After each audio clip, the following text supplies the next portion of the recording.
course nimetembelea hapo, nimeona, nilikuwa naeleza hapo kwamba uzalishaji wa taka ni moja ya changamoto kubwa sana ambayo tuko nayo nchini.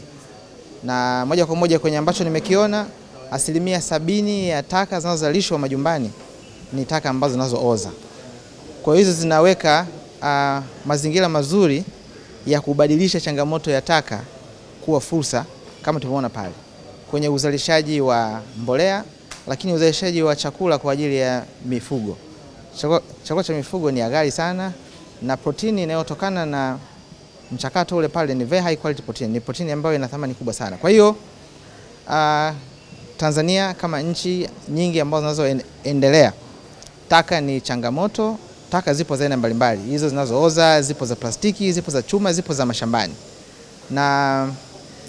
Na kimsingi tunatakiwa kama jamii, lakini ikiongozwa na serikali, kubadilisha mfumo na mtizamo wa namna ya kugeuza taka badala ya kuwa changamoto iweze kuwa fursa. Na serikali inaendelea kuweka mazingira mazuri ya kukaribisha zaidi wawekezaji kwa kushirikiana na mamlaka za serikali za mitaa, kutoa nafasi na maeneo kwa wawekezaji waweze kusaidia changamoto hii.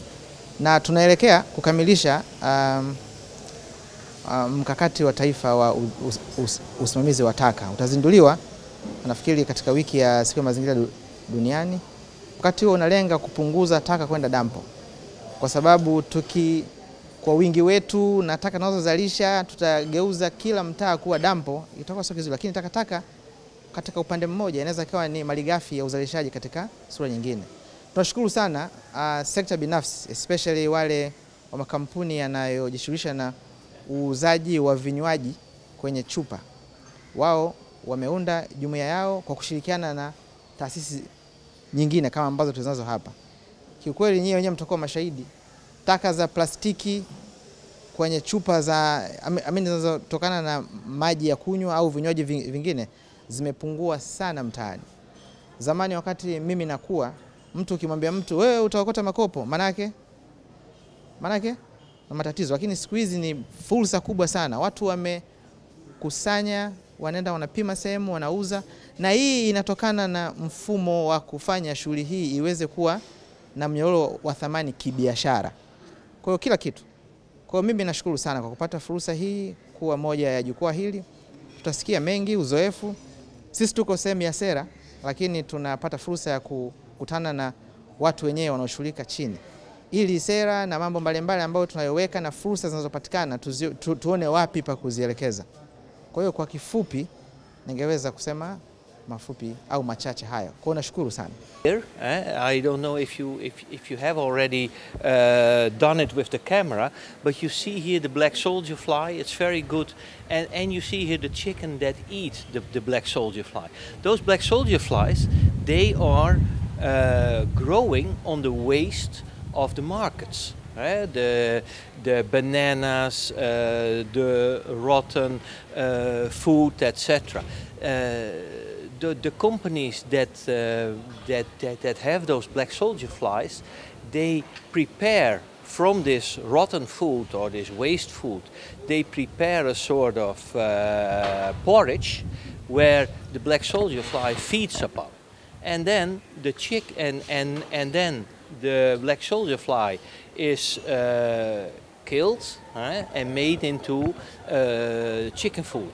And you see that the chickens are growing a lot faster if they get this high-grade protein from the black soldier fly. So out of nothing, you're making chickens, if you do it the right way. So there is a lot of money to be made in this. And in the meantime, you make the country cleaner and healthier. So this is just one of the examples that has been presented today. We are already with World Bank and Invest International working also on the solid waste program for Dar es Salaam, and we're eager to have the results in the coming years. But we really believe that by recycling you can do a lot, and you can have an excellent work and future for a lot of people. Thank you very much. Okay, as you say that there is a lot of money into this project. Yes. How can we engage a lot of youth in Tanzania? Sorry, how can you? Engage youth. Well, this is a question of training, but this is also a question of entrepreneurship. If you see in your village, for instance, that a lot of waste is not used, try to think of ways to reuse it.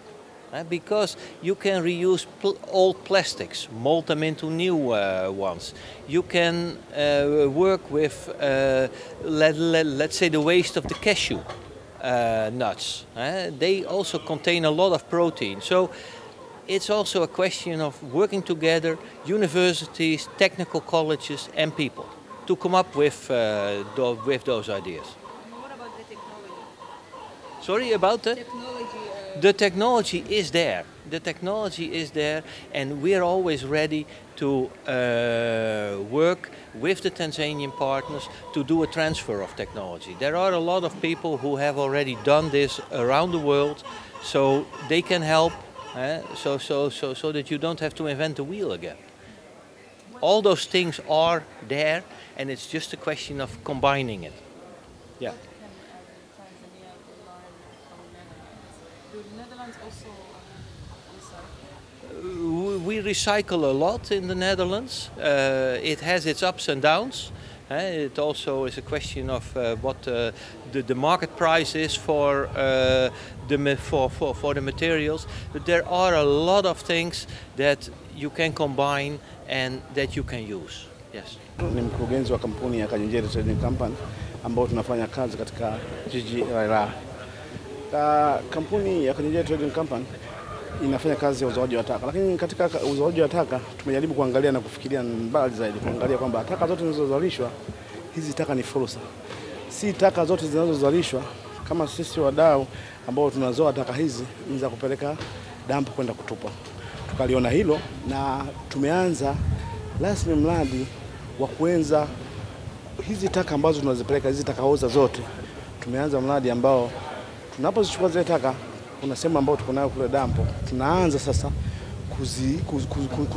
kuzichakata zile taka, lakini kupitia mradi wa BSF Nzi Chuma ambao mkiangalia wapo hapa, ambao tayari hawa baada ya kuwa tumechukua hizo taka ambazo tumezichukua masokoni, majumbani kwa wananchi, tukifika kule tunaanza kuzisaga na kuanza kupata vitu kama hivi ambavyo mlivyoviangalia kwamba kuna wadudu au nzi chuma ambao watatotolesha mayai, baadaye wale mayai yataotesha vibuu ambavyo wale zile takataka sasa zitaanza kuliwa na wale wadudu ambao wamezalishwa.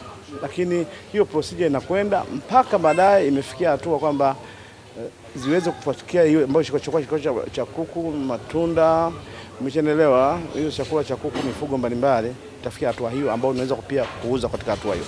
Lakini hatua ya mwisho tayari inarudi tena mchakato wa zile wale wadudu kuwa tena nzi chuma ili kupata mbegu nyingine. Lakini faida kubwa ambayo tunaipata katika nzi chuma, kuna vyakula vimekuwa vingi sana vya kuku na mifugo mbalimbali inatumika soya.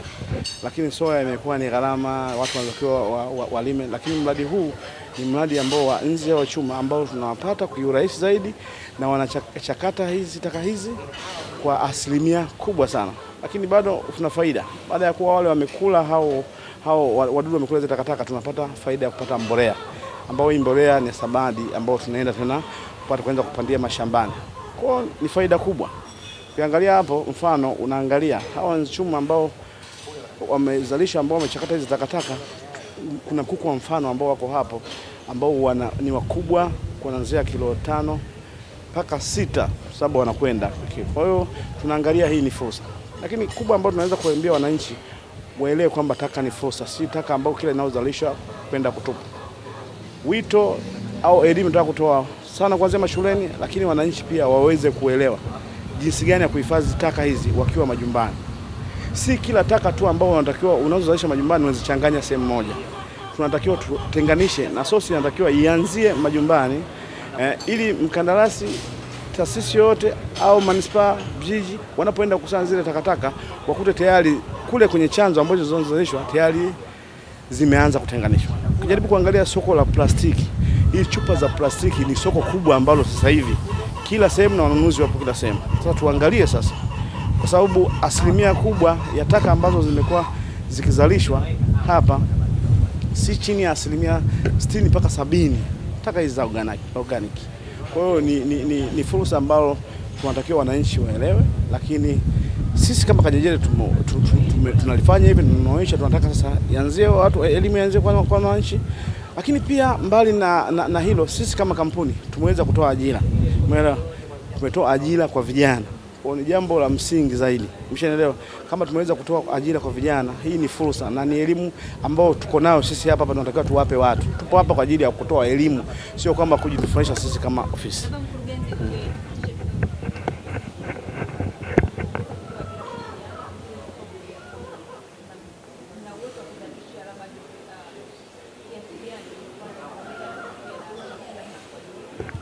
Kwa sasa hizi taka oza tani 16 kwa siku za mbolea ambazo tunazozalisha, lakini tunaanzia tani 5 kwa siku za hawa wadudu, lakini tuna mpango wa kuendelea zaidi ya kuzalisha taka, kwa sababu tani 16 kwa gari zetu tunakwenda gari 1 mpaka 2 hivi, lakini tunataka, kwa sababu taka tunazoziona ni nyingi sana zaidi zinazokwenda dampo, na haya madampo yetu sasa hivi yamezidia na tunaona kabisa hakuna sababu ya hizi taka kwenda kule.